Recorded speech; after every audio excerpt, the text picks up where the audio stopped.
તો પાટણ નગરપાલિકાના કોર્પોરેટરે રાજીનામું આપ્યું છે। વોર્ડ 9ના ડોક્ટર નરેશ દવે પક્ષમાંથી રાજીનામું આપ્યું છે। ચીફ ઓફિસરના કારણે રાજીનામું આપ્યું છે। ચીફ ઓફિસરે કરેલી ટિપ્પણીને લઈને આ રાજીનામું વિકાસલક્ષી કામોમાં ભેદભાવ નીતિ થતી હોવાથી રાજીનામું આપ્યું હોવાનું કહ્યું છે।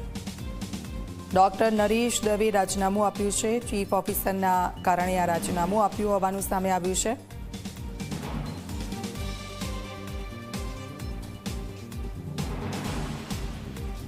પ્રશ્નો જાણી જોઈને અમને ભેદભાવભરી નીતિ રાખતી હોય એવું લાગતું હતું અને સતત અમારી અવગણના થતી હતી, પણ અમે વ્યવસાયિક હોવાથી અમે બહુ મગજમારીમાં પડતા નહોતા।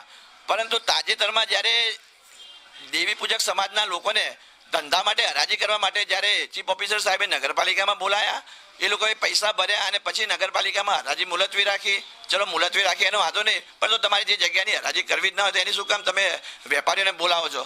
અને એ પછી જ્યારે એમણે સ્થળ ઉપર જઈ અને અમારા ભાજપના એક બે સભ્યોને સાથે રાખીને ત્યાં દેવી પૂજકના સમાજના લોકોને એવું કીધું કે જો તમે ડૉક્ટરને લઈને આવશો તો તમારું કોઈ કામ નહીં થાય, આ ડૉક્ટર જોડે તમારે કામ કરવા જવાનું નહીં, અને જો કામ કરવા જશો તોય તમારું કામ થશે કે નહીં થાય એની ગેરંટી નથી આપતી।